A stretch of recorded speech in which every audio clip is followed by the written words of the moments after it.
Salam. Om Swastiastu. Namo Buddhaya. Salam kebajikan. Perkenalkan, nama saya Nurul Lutfiatul Faiza dengan NIM 220210205016 dari Prodi PG PAUD. Perkenalkan, nama saya Muhammad Rigo Hafiz Maulana dengan NIM 220810201204 dari Prodi S1 Manajemen. Perkenalkan, nama saya Rahmat Yanu Puangasa dengan NIM 220810201233 dari Prodi S1 Manajemen. Perkenalkan, saya Nur Amelia Safira Hayu dengan NIM 220210205031 dari Prodi PG PAUD. Perkenalkan, nama saya Visa Pondra Pratama dengan NIM 220810201249 dari Prodi S1 Manajemen. Vietnam merupakan salah satu negara koloni dari Prancis dan mengalami perang kemerdekaan yang panjang dan berdarah. Selama periode ini, gerakan komunis Vietnam dipimpin oleh Ho Chi Minh yang memimpin gerakan nasional Vietnam untuk merebut kemerdekaan dari Prancis. Setelah Perang Dunia Kedua berakhir, Ho Chi Minh menyatakan kemerdekaan pada 2 September 1945 dan membentuk Republik Demokratik Vietnam dengan ideologi komunis. Selama Perang Vietnam, Vietnam Utara dipimpin oleh Partai Komunis Vietnam, lalu Vietnam Selatan dipimpin oleh Amerika Serikat. Kemenangan Vietnam Utara dalam perang ini menguatkan ideologi komunis sebagai ideologi yang tepat untuk Vietnam. Setelah Vietnam bersatu pada tahun 1975, pihak komunis mengambil alih pemerintahan dan memulai program reformasi agraria dan nasionalisasi industri yang menempatkan partai sebagai pihak yang memiliki kekuasaan penuh dalam kebijakan politik dan ekonomi. Di bawah pemerintahan Partai Komunis Vietnam, agama juga diatur dan dibatasi oleh negara. Sementara itu, dalam bidang sosial budaya, Vietnam juga menerapkan prinsip-prinsip komunis melalui pendidikan dan propaganda untuk memperkuat kesadaran dan kesetiaan partai. Kebudayaan tradisional Vietnam juga dipromosikan dan dikembangkan dalam kerangka ideologi komunis. Keseluruhan Vietnam memiliki ideologi komunis dan menerapkannya di bidang politik, hukum, agama, dan sosial budaya karena sejarah perjuangan dan kemerdekaan dan perang yang berkepanjangan, serta keyakinan bahwa ideologi ini merupakan cara yang tepat untuk memajukan negara dan mengatasi tantangan ekonomi dan sosial budaya yang dihadapi oleh masyarakat Vietnam.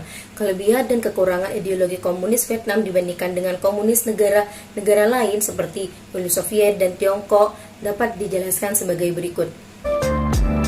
Konsensus sosial.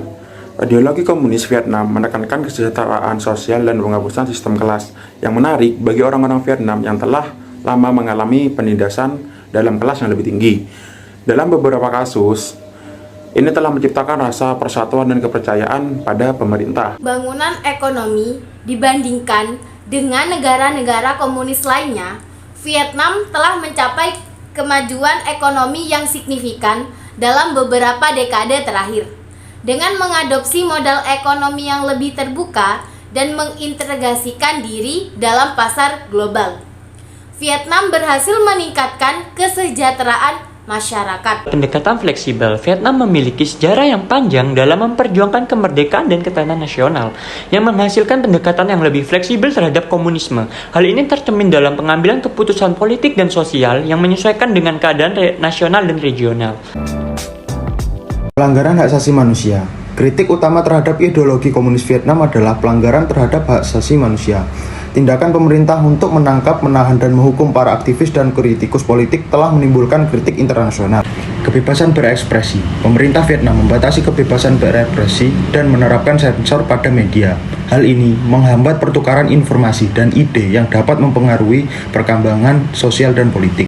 Kurangnya transparansi. Pemerintah Vietnam tidak selalu terbuka tentang kebijakan dan tindakan pemerintah. Hal ini menciptakan ketidakpastian dan ketidakpercayaan masyarakat dan investor. Secara keseluruhan, kelebihan dan kekurangan ideologi Vietnam tergantung pada perspektif yang digunakan.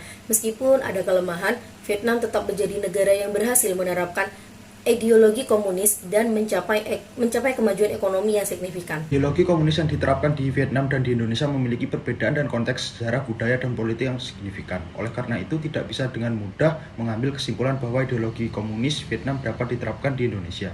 Di Indonesia, komunisme dianggap sebagai ideologi yang dilarang secara hukum karena kejadian-kejadian sejarah yang terjadi di masa lalu. Dalam konteks politik di Indonesia, ideologi komunisme sering diidentifikasikan dengan Partai Komunis Indonesia (PKI) yang dianggap bertanggung jawab atas kekerasan dan ketidakstabilan politik di masa lalu. Oleh karena itu, kehadiran ideologi komunis di Indonesia masih sangat kontroversial dan dipandang sebagai ancaman bagi stabilitas negara. Selain itu, Indonesia memiliki perbedaan budaya dan sejarah yang signifikan dengan Vietnam. Masyarakat Indonesia memiliki keberagaman budaya yang lebih tinggi dan sejarah yang berbeda, yang dapat mempengaruhi cara pandang terhadap ideologi komunis. Beberapa nilai budaya di Indonesia seperti gotong royong dan musyawarah tidak selalu sejalan dengan prinsip-prinsip komunisme. Keseluruhan karena perbedaan dalam konteks sejarah, budaya, dan politik tidak dengan mudah menyimpulkan bahwa ideologi komunis Vietnam dapat diterapkan di Indonesia karena setiap negara memiliki kebutuhan dan kondisi yang berbeda sehingga perlu dicari solusi yang sesuai dengan situasi yang ada di Indonesia.